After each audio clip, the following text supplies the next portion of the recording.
Peter, it's time for me to harass you with more questions. Hopefully, you're in the mood for that. Always in the mood, always in the mood. This week, I'd like to talk about the expectation of greatness. Now, anyone in the executive class has had to live with certain expectations on them for a very long time, I'm sure. So, first of all, is greatness something that society tends to expect of executives more, or is it something they demand of themselves more, do you think? I've always thought of greatness in terms of the expectation of greatness as a personal goal. Right. This is at what level I want to work and produce and be seen. So it's greatness with a small g. It's greatness that can sit side by personal humility. Mm. To me, it's I'm going to do the very best that I can. Everything that I do must be the very best that I can do. That approach to life and approach to work can often come from a particular life as a child, whether it be a challenged life or whether it be a charmed life. Parents expecting a child to always come first, and that child has taken that and brings it to their children as well. Obviously, sometimes that expectation drives a child to the opposite because they weren't able to achieve what their parents wanted them to achieve. So greatness to me is we're all born, I think, with an extraordinary ability to cope. We're born with an extraordinary ability, even from the first couple of hours, of finding nourishment, finding warmth, and finding love. And if we can't find it, we know how to find it. We scream, we cry, we wriggle. And from then on in, it's about survival. So it's at what level you want to survive. And again, the psychologist will talk about 100 different ways that a person describes what is their comfortable space, what their greatness is. I'm a romantic, though. And when I grew up, I looked at people whose greatness was romantic. Their greatness was clear and obvious to everyone around them. They were explorers. They were great writers. They were humanists. They were the people at the top of the medical profession, the people at the top of the sporting profession. I remember the first time I went to see Australia play cricket. The men who walked out onto that cricket pitch with the Australian cap on and the men who walked out with the English cap on were, to me, great men, Mm. absolutely great men.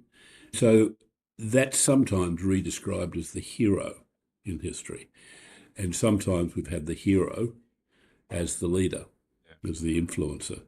So some people grapple easily with the idea of their own greatness. Some people allow it to become arrogance.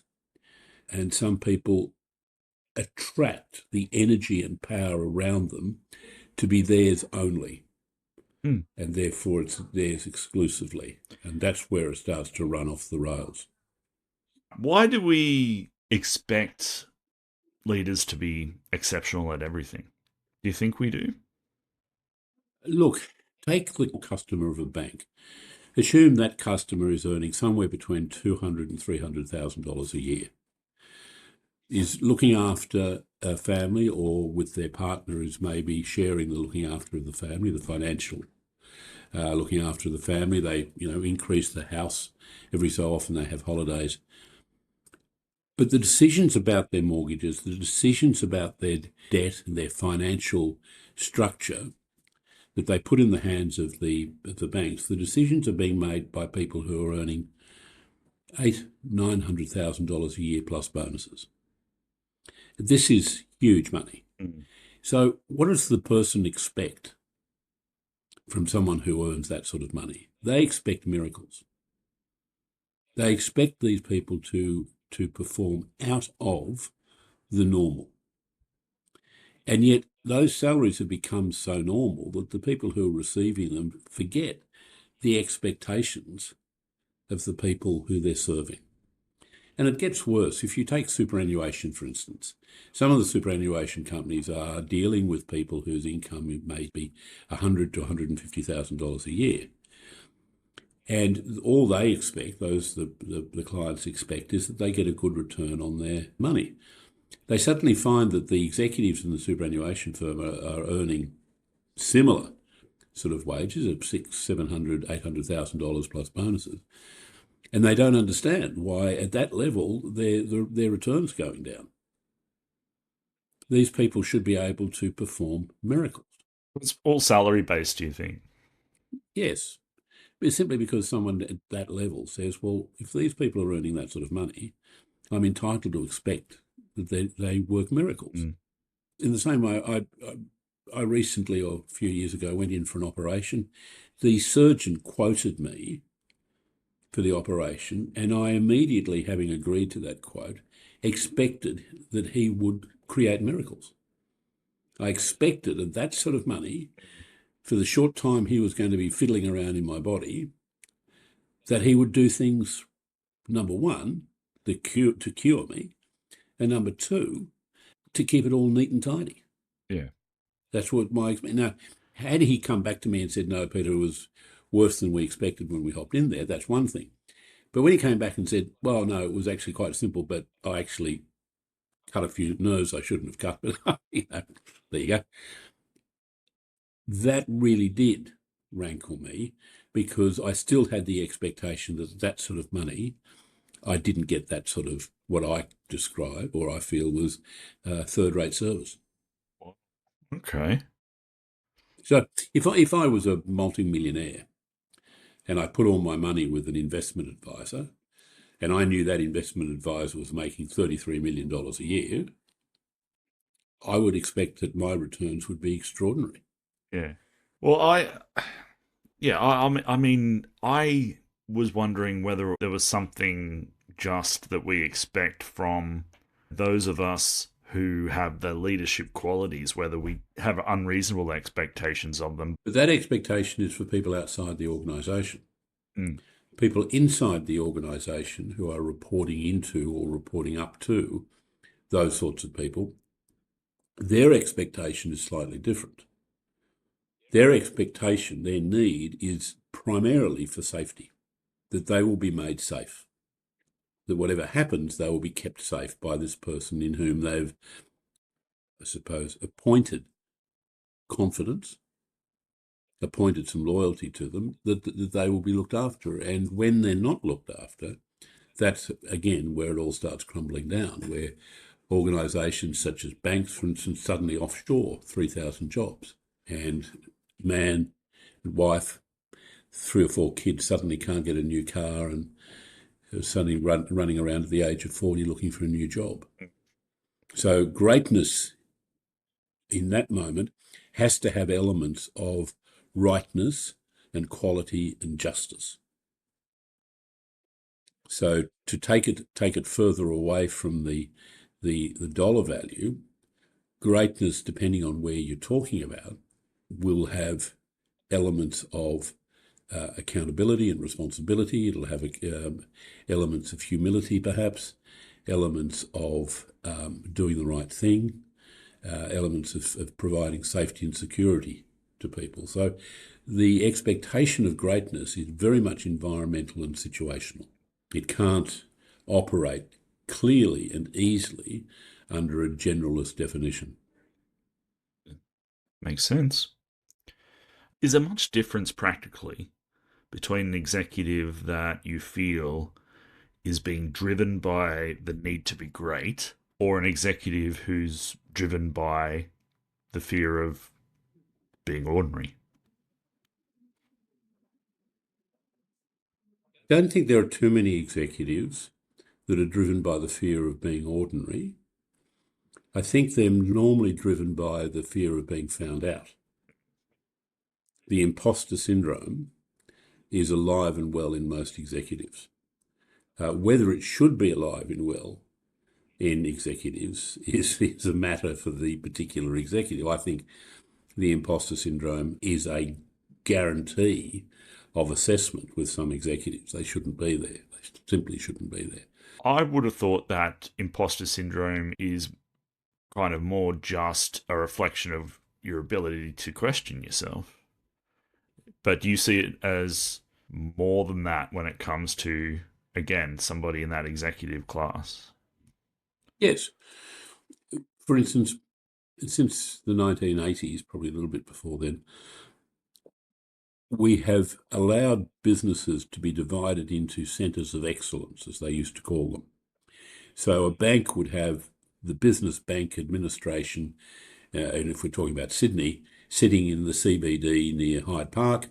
It would have the retail banks administration, maybe sitting down in Redfern somewhere. So it would have them all, and IT would be somewhere else. And it would have these big buildings containing a particular silo or area. So finance would be in another area. And that design was so that we could have all the really clever people in retail banking in the one building. And you'd have competition for each of the people in the retail banking area to get to the top. So they ended up being pretty well the same as each other. There would be one or two people who would glide to the top because they just were exceptional, just exceptional people. They'd glide to the top. There'd be other people that would scramble to the top because of the politics or because of who they knew or because of what they knew, and they would get to the top. And those people would quite often almost rightly suffer from imposter syndrome because they knew that they were in a position they didn't fully understand and that they were going to rely on a whole lot of other people and take credit for their work. When we said, okay, well, that doesn't work anymore, those sort of silos, we want to have a more holistic organisation where everybody's involved, we couldn't pull down all the silos, put them all together. We have to keep the silos, but we have to open up communication between the expertise. So between a business banker and a retail banker and an institutional banker and something else, or a different sort of mining and a mining company, or different kinds of professions within the medical world. And that made it even more difficult for people to hold high positions because they were then taken away just to rely on their subject matter expertise of the last 20 years. They had to start learning a whole new expertise. They had to start learning about institutional banking or some of those areas. And they soon came to the stage where their imposter syndrome would be rampant, and quite often their behaviour was to drag other people down with them as well, get other people to do the work for them, take credit for other people. And in the, I suppose, last 10 years or so, that has become quite rampant. So it's quite a black and white thing. If you're an executive with some imposter syndrome, that's probably because you shouldn't be there. No, there are many great executives, really great executives, who have, through their own humility, the imposter syndrome. Right, yes. I mean, I really should. And they're people that you celebrate the imposter syndrome. You say, look, use it as a bit of an alarm bell. Don't try and kill it completely. It'll just tell you whether you might be stepping too far or too fast. But generally, you're never going to move it.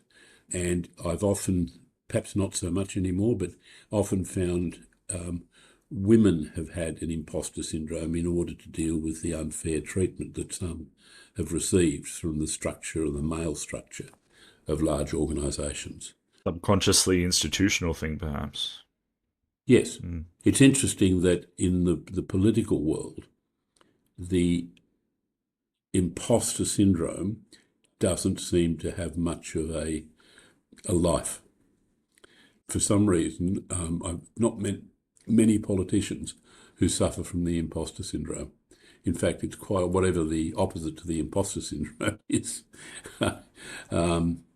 They tend to push that. But yeah, the imposter syndrome is either a very healthy assessment that you shouldn't be there, or it's a kind of a warning sign that you may need to slow down, or you may need to be careful about the people around you. Yes, but it's certainly not black and white.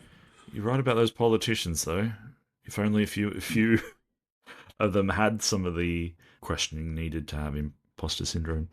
So we've talked a bit about dealing with imposter syndrome and so on. What kind of other emotional costs are there for the executive when so much is expected of them and they're always the person that everyone depends on.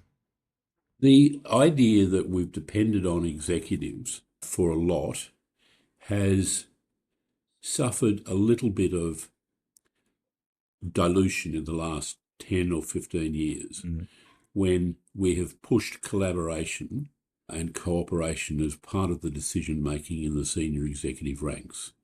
We have, to some degree, diluted the need for the executives to always be right, and we have increased this idea that everyone gets to have an opinion. One of the unforeseen consequences of all of that is decisions are delayed. And sometimes they're delayed and confused so much that you can never find the person who made the original suggestion. It becomes so entailed or entangled in the kind of lantana of meetings and emails. I don't think it necessarily is a bad thing if we went back a little bit to the idea of the executive, the senior executive in any situation being able to make decisions.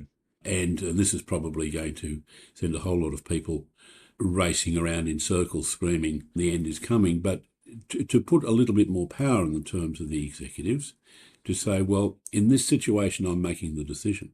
I mean, the ship is sinking and we're not going to sit around and sing Kumbaya while it goes down and celebrate how wonderful a ship it was. We're going to get out, or we're going to start bailing, or whatever else you do. And I think with AI coming on, and you and I have discussed this before, with the advent of AI and AI taking a lot of the process decision-making, the simpler decision-making, the decision-making that doesn't have any emotion involved, or it doesn't have environmental stakes involved, when that comes out, I think executives are going to be more and more in the face of making judgments. And those judgments are not just going to be decisions as they have been in the past. They're going to be, this is my judgment of where we're going. And this is my judgment of how we're dealing with AI and what it's giving us. And this is my judgment about the organisational strategy or future. And having more time to do that stuff. Well, certainly they have more time to do it. Yeah.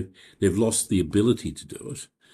Because they've been dragged normally into the weeds of process, and in some way they've run delightfully into the weeds and jumped around in there because it's a great excuse for not doing the other work. The lantana of emails and meetings, as you described it, which I think is imagery that a lot of executives will probably appreciate.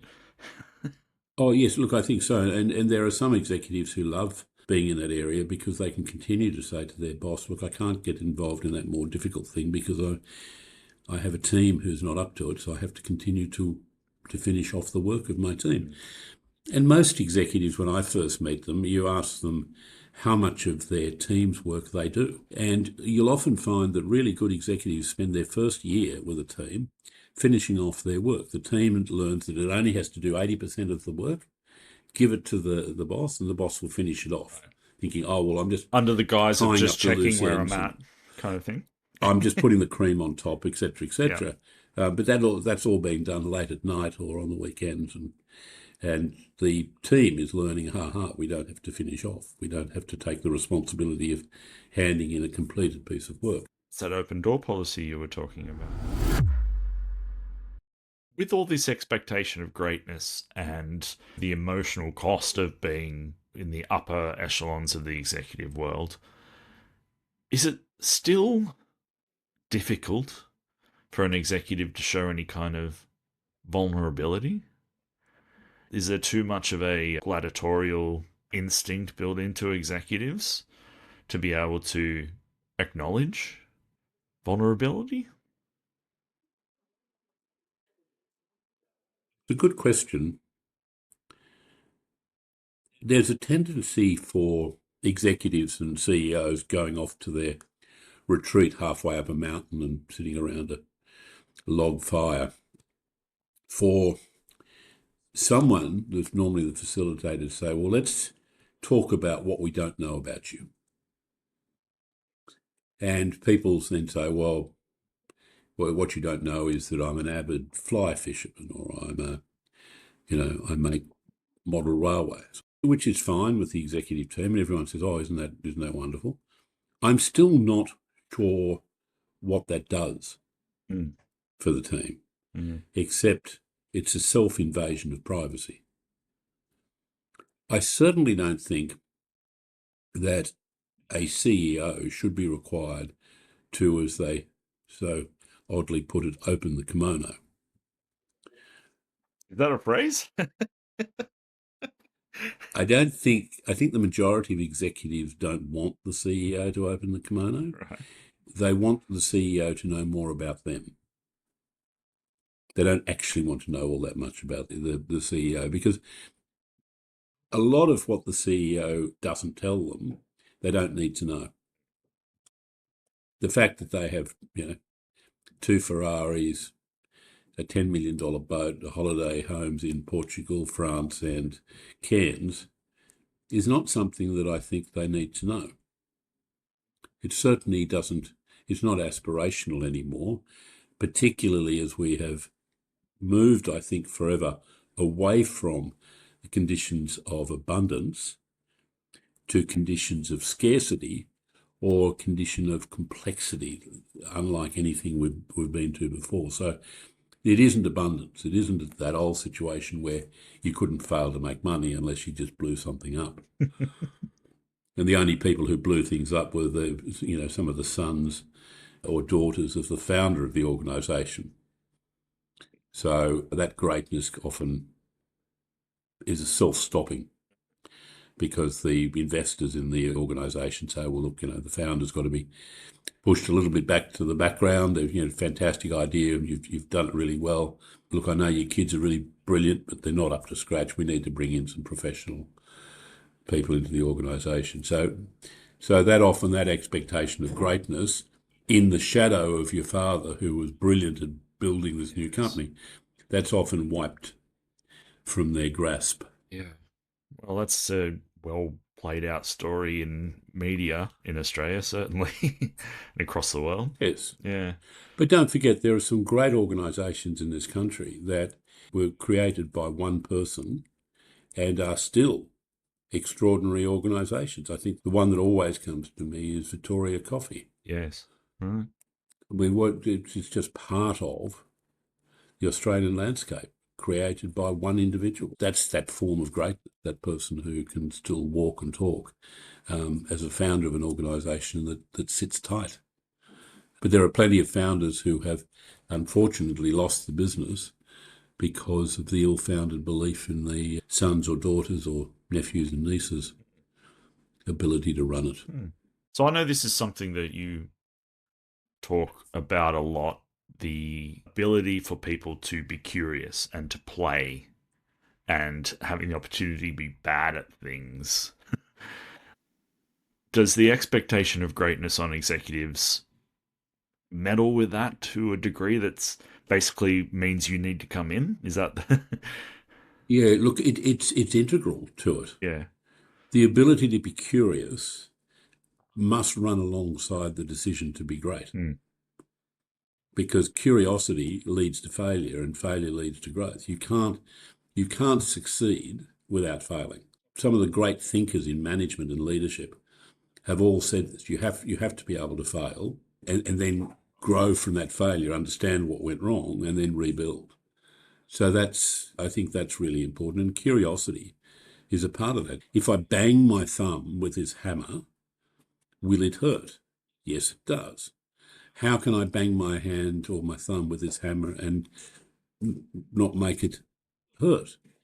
Well, I have to design a different sort of hammer, or I have to design a guard for my thumb, so it's that curiosity, and that's still hurting if I keep still. But at some stage, I mean, was it Edison who said something about he designed 11,000 toasters before he found one that worked?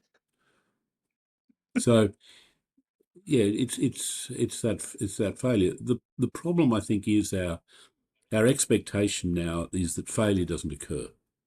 Yeah. The stakeholders and owners and shareholders won't allow failure. They have no stomach for failure anymore. Whereas I think that when I was younger, some of the good investors would tolerate failure where they could see that the people in the organisation they were investing in were working to understand something.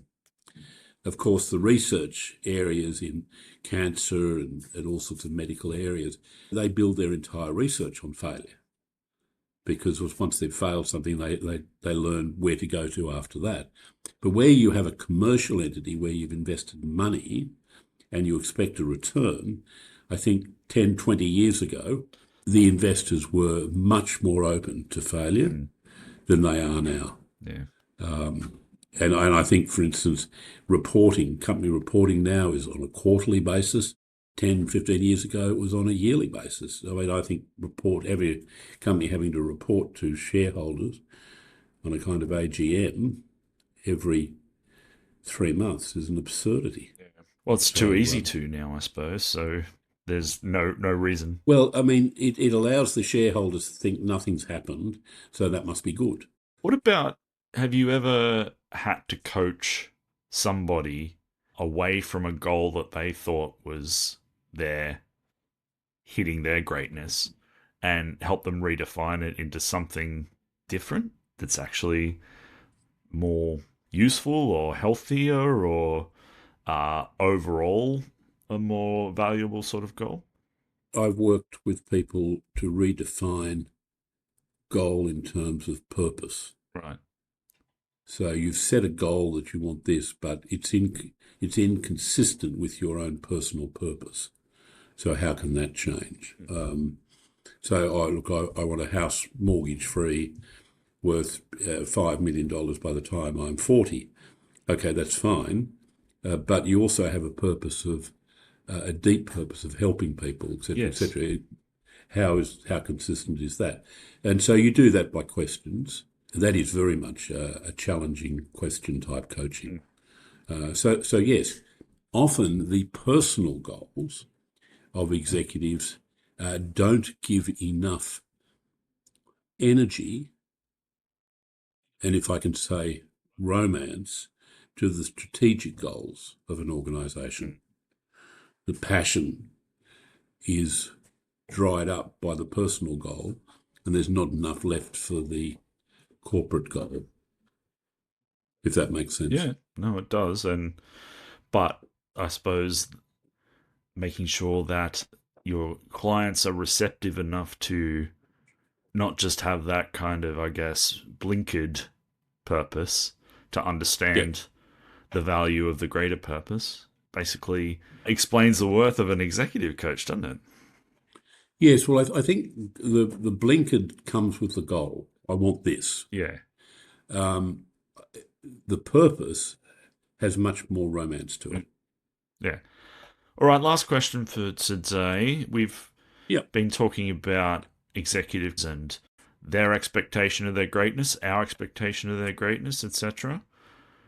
Let's turn it around on executive coaches. What expectation of greatness should we have for executive coaches, and what expectation of greatness do executive coaches have for yourself?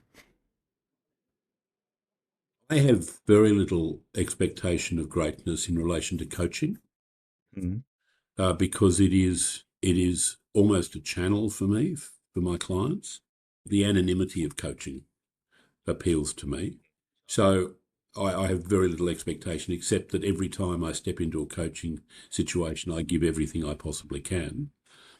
I think there are some executive coaches who want more publicity than anonymity. And so that becomes how they build their brand and their business, and that's different. As soon as you want to build a brand, then you're in a different world to the one that I inhabit.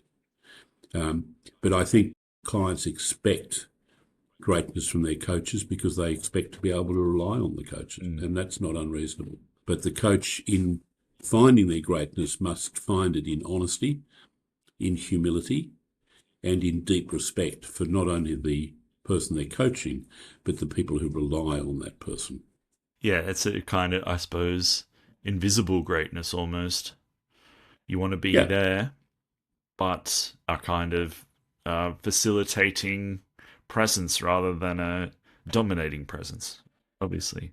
One of the compliments that I will always remember was from someone who I coached him into a very, very senior, very large CEO role, and the day it was announced, he rang me and he said, "Look, I would not have gotten this job without you." And that was the high praise. And that's as far as I'd ever want the praise to go. Next week, we are going to talk about how AI is potentially going to affect not only the corporate world, executive class, but also how you coach. Yes, let's talk about the impact coaching can have Yeah. on an AI world. Absolutely. Yeah. Thanks, Peter, and talk again next week. Fantastic. Thank you so much, Stuart. Enjoy the question again.